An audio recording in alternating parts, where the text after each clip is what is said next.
Hello प्रिय मैथिल सब, अहाँ सबके एकटा जबरदस्त नज़ारा देखा रहल छी। देखियो बैक कैमरा से देखियो पूरा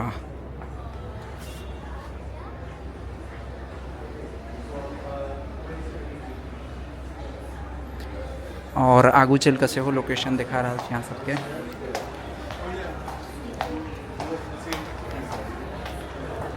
देखियो लोकेशन ई छै फिल्म बाजार और एहिठमा देख सकै छियै एक के बाद एक। ये देखियो लोगो लागल छै फिल्म बाजार के सामने, देखियो घूम रहल छै, कते बढ़िया लग रहल छै।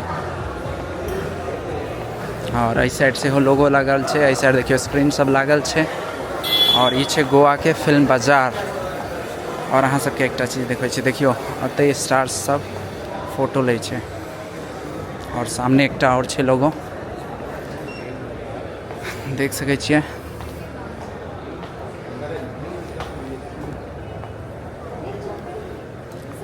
और रजिस्ट्रेशन अगर करबाक अछि तऽ रजिस्ट्रेशन ओतऽ करवा सकै छी। सामने देख सकै छियै रजिस्ट्रेशन के लेल छै pre registration, walk in registration. एखन रजिस्ट्रेशन करेबै तऽ अहाँके बैच नंबर नहीं भेटत, बस डिजिटल कार्ड भेटत। और सामने देखियो नज़ारा, और ये देखियो ई छै गेट, ई छै फिल्म बाजार। जेना कि अहाँ सबके पता अछि गोवा में जे छै से फिल्म फेस्टिवल भऽ रहल छै, तऽ ओतै छी हम। और अंदर शानदार नज़ारा छै, बहुत जबरदस्त। तऽ अहूँ सब आबि सकै छी।